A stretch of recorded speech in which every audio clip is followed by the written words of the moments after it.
So class, as we have learned about the acids and bases, now the rest of the chapter we have to discuss about the salt and the types of salts that we have to study.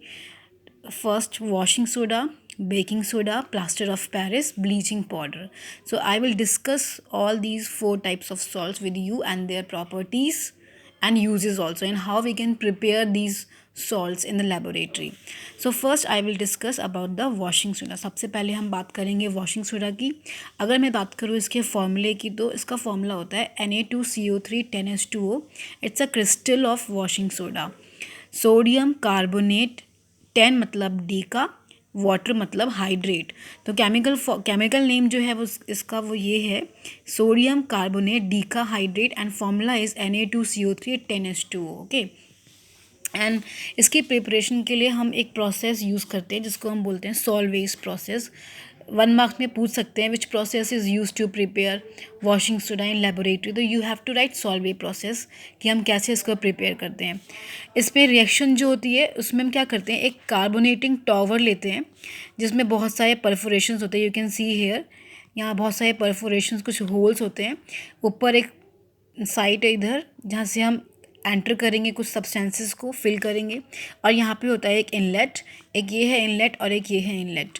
तो इसके लिए raw materials क्या क्या चाहिए होते हैं, इसको हम बोलते हैं चैम्बर. ओके. कार्बोनेटिंग टॉवर, जिसमें हम इस रिएक्शन को करवाएंगे जिससे हम वॉशिंग सोडा प्रिपेयर करने वाले हैं.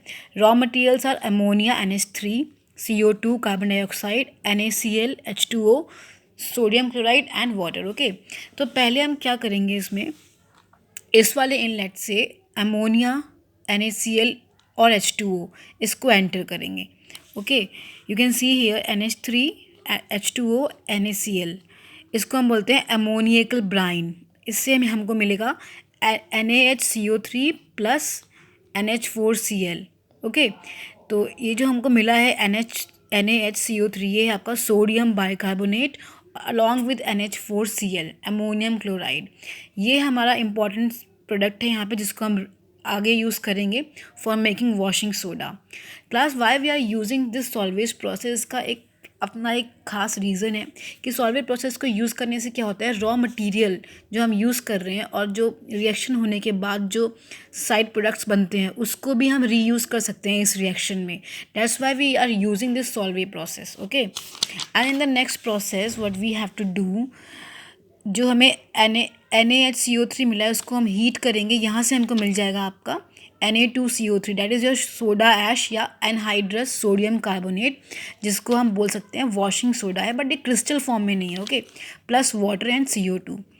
अब ये जो हमको मिला है यहाँ पे Na2CO3, इसको हम रिएक्ट करेंगे वाटर मॉलिक्यूल से, एंड देन ये बन जाएगा आपका crystal of sodium washing soda. Sorry, Na2CO3 10H2O. This is the crystal of washing soda जो मैंने आपसे यहाँ पे डिस्कस किया था. तो हमने इसको ही प्रिपेयर किया है by using this Solvay process. अब जो इसके साइड प्रोडक्ट्स आपको दिख रहे थे, एक तो हमारा साइड प्रोडक्ट था आपका ammonium chloride, other one H2O and CO3. तो इसी चैम्बर के साइड में हम क्या करेंगे, दूसरा चैम्बर ऐड करते हैं. वहाँ पे हम कैल्शियम कार्बोनेट यूज़ करते हैं. इसको हीट करने के बाद क्या बनता है, CaO और CO2 बनता है. अब ये CO2 जो है आप जानते हो एक रॉ मटेरियल था हमारे इस रिएक्शन के लिए भी, यहाँ पे देख सकते हो आप. तो ये तो हमें काम आ ही जाएगा. दूसरा क्या होगा, ये जो CaO बनेगा आपका कैल्शियम ऑक्साइड, इससे वाटर रिएक्ट करेगा जो यहाँ पे प्रोड्यूस हुआ है. यू कैन सी हेयर, ये वाटर इससे रिएक्ट करके फॉर्म करेगा कैल्शियम हाइड्रोक्साइड, स्लेक लाइम बोलते हैं इसको. एंड देन इस स्लेक लाइम की रिएक्शन फर्दर होगी आपके इस वाले साइड प्रोडक्ट से NH4Cl से. ओके. इससे रिएक्शन होने के बाद ये बनाएगा आपका CaCl2, ammonia and again water. और ये आप जानते हो ये भी हमें इस रिएक्शन के लिए चाहिए थे.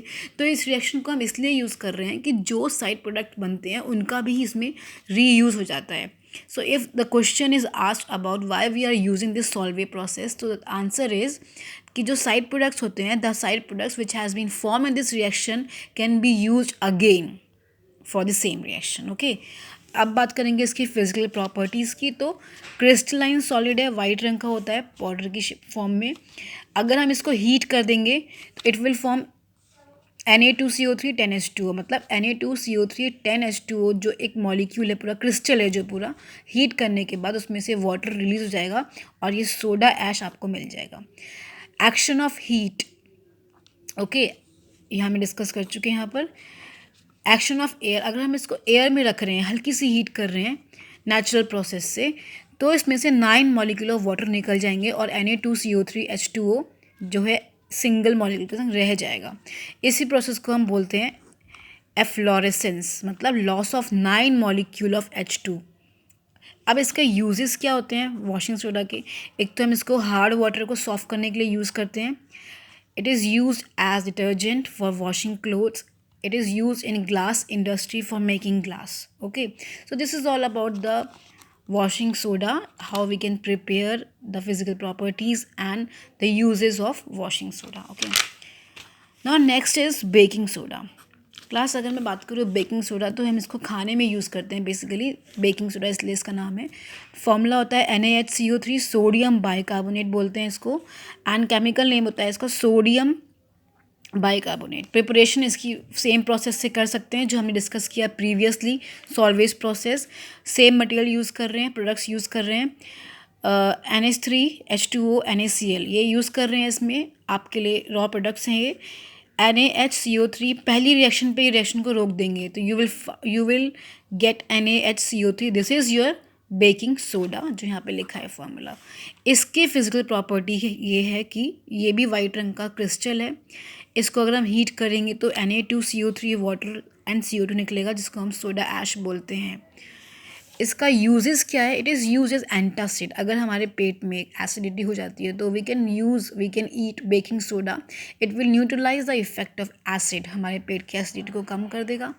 बेकिंग सोडा का यूज़ हम कर सकते हैं फॉर बेकिंग केक्स, इडलीज. इसका एक प्रोसेस है कि हम क्यों यूज़ कर रहे हैं इसको, रीज़न क्या है इसका. बेकिंग सोडा यूज़ करते समय हम इसमें ऐड करेंगे टार्ट्रिक एसिड. जब हम केक का एक बैटर बनाएंगे एंड देन इसको हीट करेंगे, तो हीट करने से क्या होगा, एक रिएक्शन बनेगी. We are heating this NaHCO3, heat कर रहे हैं इसको. Na2CO3 plus H2O plus water बनेगा. अब ये जो आपका वाटर बनेगा वो केक को थोड़ा लिक्विड दे सकता है. CO2 जब बनेगी तो वो फ्लफ़ी कर देगी केक को, क्योंकि वो बाहर it's a gas, because CO2 is a gas, it will escape from the cake. Okay, तो उसकी वजह से क्या होगा, केक जो है आपका फ्लफ़ी बन जाएगा. बट ये Na2CO3 जो बनता है ना, ये बहुत बिटर बनता है. इसी को ख़त्म करने के लिए, इसके इफ़ेक्ट को ख़त्म करने के लिए हम यूज़ करेंगे यहाँ पे टार्ट्रिक एसिड का. टार्ट्रिक एसिड जब इससे रिएक्ट करेगा Na2CO3 से, तो ये क्या फॉर्म करेगा, सोडियम टार्टरेट. ओके, तो सोडियम टार्टरेट जो बन जाएगा वो बिटर ना होकर अब स्वीट टेस्ट देगा. जो केक का ओरिजिनल फ्लेवर होगा वो हमें मिल जाएगा और हमें कड़वापन उसमें नहीं मिलेगा. समझ गए? तो that's why we are adding tartaric acid to neutralise the effect of sodium carbonate which is formed after this process. Okay, इसका एक और यूज़ है वेरी इंपॉर्टेंट. हम यूज़ करते हैं बेकिंग सोडा को इन सोडा एसिड फायर एक्सटिंग्विशर में, जिसमें 2 तरह के सिलेंडर्स होते हैं, आउटर इनलेट और एक इनर वन. आउटर जो होता है मेटल से बना होता है, देख सकते हो बाहर वाला, और जो इनर है ये कांच से बना है, ग्लास से बना होता है. इसके अंदर हम यूज़ करते हैं एक बॉटल जिसमें है सल्फ्यूरिक एसिड, और जो बाहर है हम यहाँ यूज़ करेंगे आपका बेकिंग सोडा, हमारा सोडियम बाइकार्बोनेट. अब ये जो नॉब देख रहे हो यहाँ पर, दोनों नॉब ना एक ही बटन से जुड़े होते हैं. जैसे हम इसको प्रेस करेंगे तो ये नॉब जैसे प्रेस होगा तो ये अंदर वाला कांच वाला जो बॉटल है बहुत ही डेलिकेट है, आराम से टूट जाएगी ये. और जैसे ये बॉटल स्प्लिट होगी तो सारा सल्फ्यूरिक एसिड इससे रिएक्ट करेगा आपके सोडियम बाइकार्बोनेट से. फिर NaHCO3 प्लस H2SO4 ये रिएक्शन होगी. Na2SO4 प्लस वाटर बनेगा प्लस CO2 बनेगी. इसमें जो ये CO2 बनेगी, ये जहाँ आप कहीं भी फायर होगी उसको एक्सटिंग्विश करने में हेल्प करेगी और बाकी हमारे को मिल जाएगा बाय प्रोडक्ट. तो it has a very important use in fire extinguisher. So we can use this baking soda in soda acid fire extinguisher. So this is all about 2 salts, washing soda and baking soda, and tomorrow I will discuss about plaster of Paris and bleaching powder. Okay class.